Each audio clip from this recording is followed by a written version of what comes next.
In a quiet mountain village, where the wind carried whispers of tradition and honor, lived a young athlete named Kavi. His legs were fast, his spirit was fierce, and his heart burned with one desire: to win. To him, life was a race, every moment an opportunity to prove he was the best. Second place, he believed, was just the first loser. One summer afternoon, the villagers gathered in the central field for the Festival of Strength. Cheers echoed through the hills as Kavi defeated two of the village's strongest runners.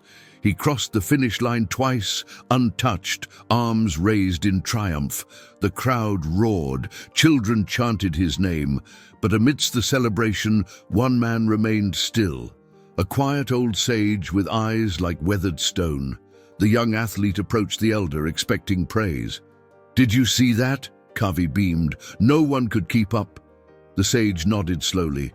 "Yes, you were swift." "Swift?" Kavi scoffed. "I was unstoppable." The old man met his eyes. "Then race again." "Curious," Kavi agreed. This time the sage brought forward two new challengers, an elderly woman with trembling hands and a blind man leaning on a walking stick. The crowd murmured in confusion. Kavi frowned, unsure whether to laugh or feel insulted. "Ready?" the sage called. Kavi hesitated for a moment, then sprinted forward. He crossed the finish line within seconds, leaving the others far behind. But this time, there were no cheers, no claps, no smiles, just silence. The young athlete turned to the crowd, puzzled. "Why aren't you celebrating?" The old sage stepped forward. "What did you win?" "The race," Kavi said, though his voice trembled. "No," the sage replied gently. "You won a moment of pride, but lost the purpose of the race." Kavi's brow furrowed. "What do you mean?" The sage looked at him deeply. "Life isn't about beating the slowest.